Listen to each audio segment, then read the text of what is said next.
ছাত্র আন্দোলনের দীর্ঘ ঐতিহ্যকে সামনে রেখে ইটাহারে পালিত হলো নিখিল ভারত ছাত্র ফেডারেশনের 91তম প্রতিষ্ঠা দিবস।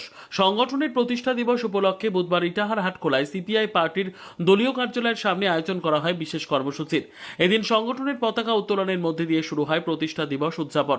উপস্থিত ছাত্র নেতৃত্ব, দলীয় কর্মীরা সংগঠনের আদর্শ, ছাত্র যুবদের বিভিন্ন দাবি এবং আগামী দিনের আন্দোলন নিয়ে নিজেদের অবস্থান তুলে ধরেন। অনুষ্ঠানে উপস্থিত ছিলেন নিখিল ভারত ছাত্র ফেডারেশনের জেলা সম্পাদক মোহাম্মদ আসাদুল্লাহ।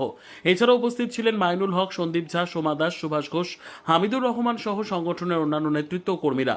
প্রতিষ্ঠা দিবসকে ঘিরে এদিন দলীয় কার্যালয় চত্বরে কর্মী সমর্থকদের মধ্যে ছিল উৎসাহ উদ্দীপনা। সংগঠনের পক্ষ থেকে ছাত্র সমাজের বিভিন্ন সমস্যা ও দাবিকে সামনে রেখে আগামী দিনেও আন্দোলন সংগ্রাম জোরদার করার বার্তা দেওয়া হয়।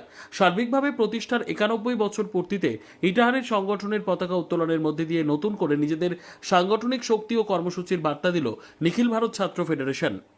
আজকে এআইএসএফ এর 91তম প্রতিষ্ঠা দিবস। আমরা গোটা ভারতবর্ষের নয়, আমরা ইটাহারেও জেলার পক্ষ থেকে পালন করলাম। আপনারা জানেন এআইএসএফ 1936 সালে 12 আগস্ট প্রতিষ্ঠা হয়েছিল।